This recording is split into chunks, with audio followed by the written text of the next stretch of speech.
Hello again. So we're here today, this beautiful Thursday, and we're going to be making petal boxes, which they're a little bit easier to make than cranes because they're fewer folds, but you start out with the same basics that we learned last week. So you're going to take your beautiful origami paper and we're going to flip it over to the non-decorated side, and we're going to fold it in half, just like we did last week with our cranes, as evenly as we possibly can.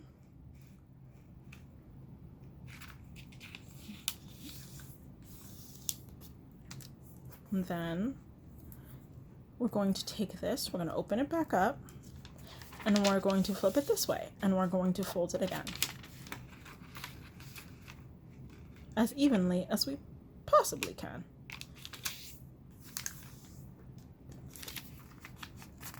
So then we're going to take these beautiful folds we made, and it's the same fold we made last week when we were making a kite fold to do our cranes.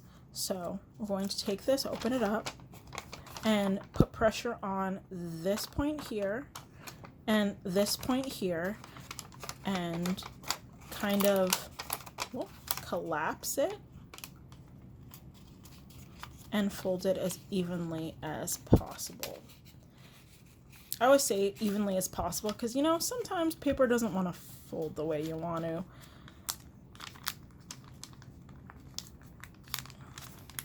And that's fine. We're beginning, we're learning things. It's fine.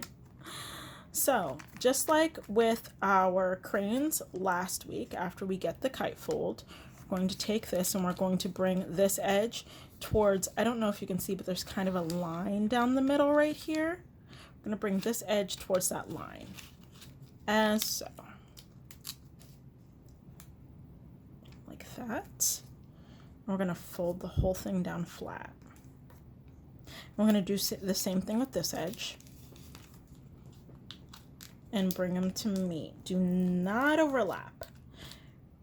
That is really one of the important takeaways from this. Do not overlap. And then you flip it over and you do the same thing. Bring it towards the middle. Press down your folds. Do the same thing with the other side. Bring it towards the middle. Like that.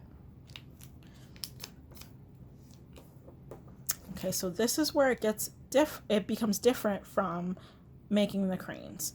You take this little door you've made here, and then you flip it open, stick your thumb in it, and you press this part down flat. So when you're done, when you're done, it's gonna look like that. And you press it down flat. So once again, you do it with this side. You take this part here, you open it up like that, and you press this down flat towards the center line. You can see right there. Sometimes you gotta coax it, like this doesn't wanna fold down along the center line. Like that. Now we're gonna do it to the other side. So you take that, you flip it over, you open these doors as so, like you just did on the other side.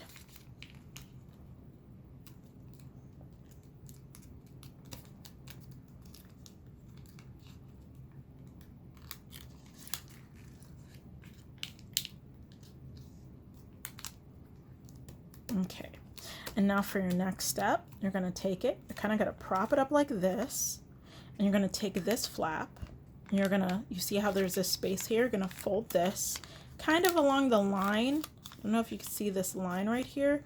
You're gonna fold this part, just this part that comes up to like about here.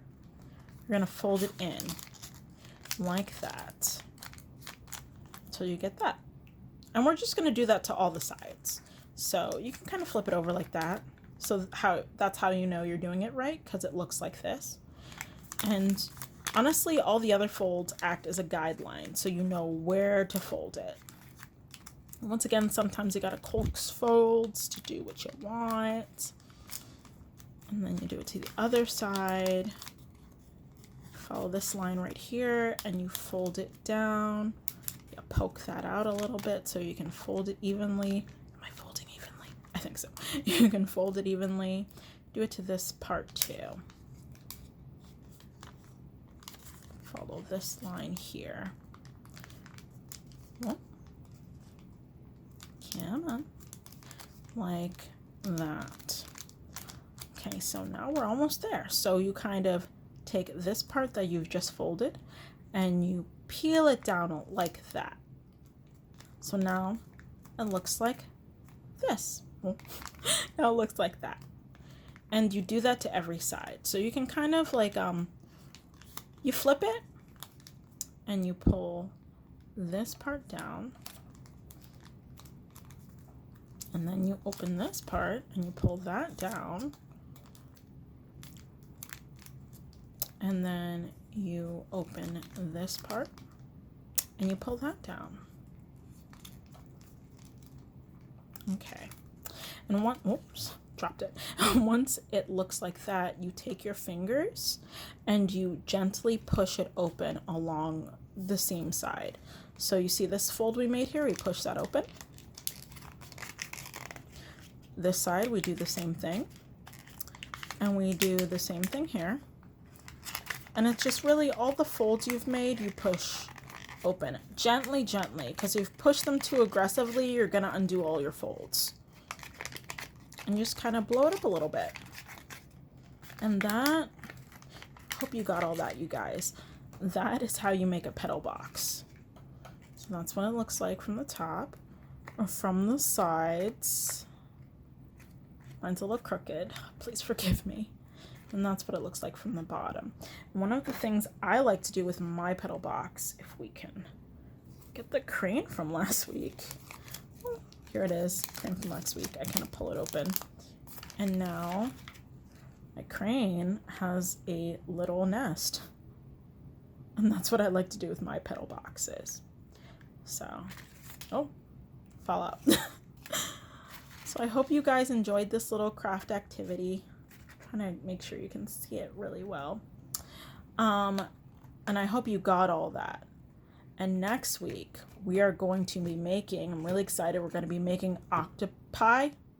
We're going to be making octopi, which is also starts out with the same 3 to 4 folds that are with the crane and with the petal box. So hopefully it's not too difficult. I haven't made one of those in years. So we'll figure it out together, you guys.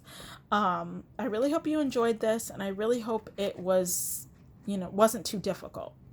So as I said before, you can make cranes by yourself from last week's video, and you can send them to the library and we'll send them to the Sadako Memorial in Japan.